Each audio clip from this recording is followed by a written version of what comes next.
اور اس بات کا ذکر سورت میں یعنی کہ قرآن پاک میں بھی موجود ہے۔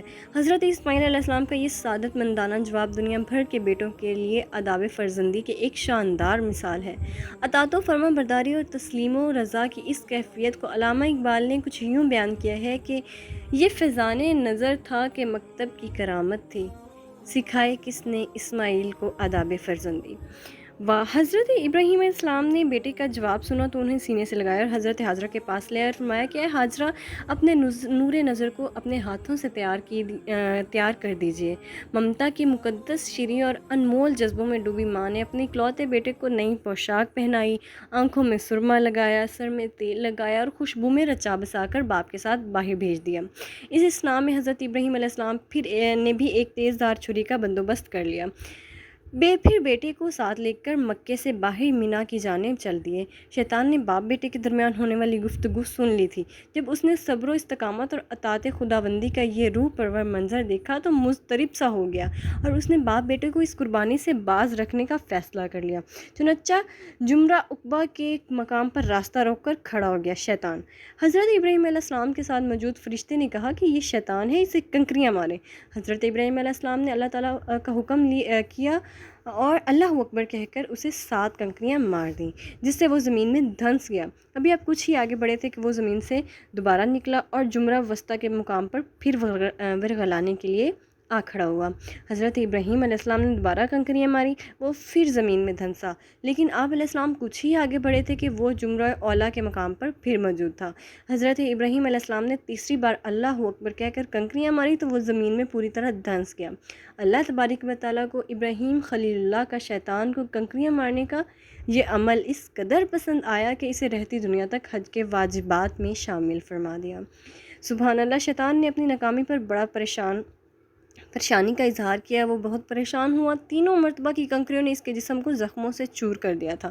اچانک اسے ایک نئی چال سوجھی اور وہ عورت کا بھیس بدل کر بھاگم بھاگ حضرت حاجرہ کی خدمت میں حاضر ہوا اور بولا، اے اسماعیل کی ماں، تمہیں معلوم ہے کہ ابراہیم علیہ السلام تمہارے لخت جگر کو کہاں لے کر گئے ہیں؟ حضرت حاجرہ نے فرمایا، ہاں، وہ باہر لے کر گئے ہیں، شاید کسی دوست سے ملنے گئے ہوں۔ شیطان نے اپنے سر پر ہاتھ مارتے ہوئے کہا، وہ تیرے بیٹے کو ذبح کرنے وادی مینا میں لے کے گئے ہیں۔ حضرت حاجرہ نے حیرت اور تعجب کا اظہار کرتے ہوئے فرمایا، یہ کیسے ممکن ہے کہ ایک شفیق اور مہربان باپ اپنے چہیتے اور اکلوتے بیٹے کو ذبح کر دے؟ اس موقع پر بے ساختہ شیطان کے منہ سے یوں ہی نکلا کہ وہ یہ سب اللہ تعالیٰ کے حکم پر کر رہے ہیں۔ یہ سن کر صبر و شکر اور اطاعت و فرما برداری کے پیک کر اللہ کی برگزیدہ بندی نے فرمایا کہ اگر یہ اللہ تعالیٰ کا حکم ہے تو ایک اسماعیل کیا، میں اس پر اللہ کے حکم پر 100 اسماعیل قربان کرنے کے لیے تیار ہوں۔ شیطان یہاں سے بھی نامراد ہو کر واپس مینا کی جانب پلٹا، لیکن وہاں کا ایمان افروز منظر دیکھ کر اپنے سر پر خاک ڈالنے اور چہرہ پیٹنے پر مجبور ہو گیا۔ وادی مینا کے سیاہ پہاڑ، نیلے شفاف آسمان، روشن آگ برساتا سورج، فلک پر موجود تسبیح و تہلیل میں مصروف ملائکہ، اللہ کی راہ میں اپنے متاع عزیز کی قربانی کا منظر دیکھنے میں محو تھے۔ مکے سے آنے والی گرم ہوائیں بھی مینا کی فضاؤں میں موجود عبادت و اطاعت و تسلیم و رضا اور صبر و شکر کی ایک عظیم داستان رقم کرتے ہوئے دیکھ رہی تھیں۔ ایک روایت میں آتا ہے کہ جب حضرت ابراہیم علیہ السلام نے حضرت اسماعیل علیہ السلام کو لیٹنے کی ہدایت کی تو انہوں نے فرمایا، یعنی کہ حضرت اسماعیل علیہ السلام نے فرمایا کہ ابا جان، میں پیشانی کے بل لیٹتا ہوں تاکہ آپ کا چہرہ مجھے نظر نہ آئے، اور آپ بھی اپنی آنکھوں پر پٹی باندھ لیں تاکہ جب آپ مجھے ذبح کر رہے ہوں تو شفیق پدری کے امر الہی پر غالب آنے کا امکان نہ رہے۔ سبحان اللہ، صبر و استقامت کے کوہ گرم والد نے گوشہ جگر کے مشورے پر عمل کیا، اور جب حضرت اسماعیل علیہ السلام لیٹ گئے تو تکمیل احکام خداوندی میں تیز دھار چھری کو پوری قوت کے ساتھ لخت جگر کے گردن پر پھیر دیا۔ باپ بیٹے کی اس عظیم قربانی پر قدرت خداوندی جوش میں آئی اور اللہ جل شانہ کے حکم سے حضرت جبرائیل علیہ السلام جنت کے باغات میں پلے سفید رنگ کے خوبصورت مینڈے کو لے کر حاضر ہو گئے۔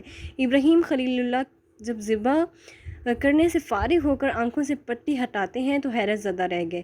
بیٹے کی جگہ ایک حسین مینڈا ذبح ہوا پڑا تھا، جبکہ اسماعیل علیہ السلام قریب کھڑے مسکرا رہے تھے۔ اسی اسنا میں غیب سے آواز آئی، اے ابراہیم علیہ السلام، تم نے اپنا خواب سچا کر دکھایا، بے شک ہم نیکی کرنے والوں کو ایسا ہی صلہ دیا کرتے ہیں۔ حضرت ابراہیم اور حضرت اسماعیل کی بے مثال جذبہ اثار، اطاعت و فرمانبرداری، جرأت و استقامت، تسلیم و رضا اور صبر و شکر پر مہر تصدیق ثبت کرتے ہوئے اللہ تعالیٰ نے قرآن پاک میں ارشاد فرمایا، اور ہم نے اسماعیل کی عظیم قربانی پر ان کا فدیہ دے دیا۔ اللہ رب العزت کو اپنے دونوں برگزیدہ اور جلیل القدر بندوں کی یہ ادا اس قدر پسند آئی ہے کہ اسے اطاعت اور عبادت اور قربت الہی کا ذریعہ قرار دیتے ہوئے قیامت تک کے لیے جاری کر دیا۔ یہ تھی حضرت ابراہیم علیہ السلام اور حضرت اسماعیل علیہ السلام کی قربانی، جس کی یاد کو تازہ کرنے کے لیے ہر سال صاحب اطاعت پر قربانی جو ہے وہ لازم، واجب اور فرض کر دی گئی ہے۔ اسی طرح کی مزید سبق آموز اور سچی ویڈیوز دیکھنے کے لیے ہمارے چینل کو لائک کریں، سبسکرائب کریں اور بیل آئیکن کا بٹن دبانا مت بھولیے گا۔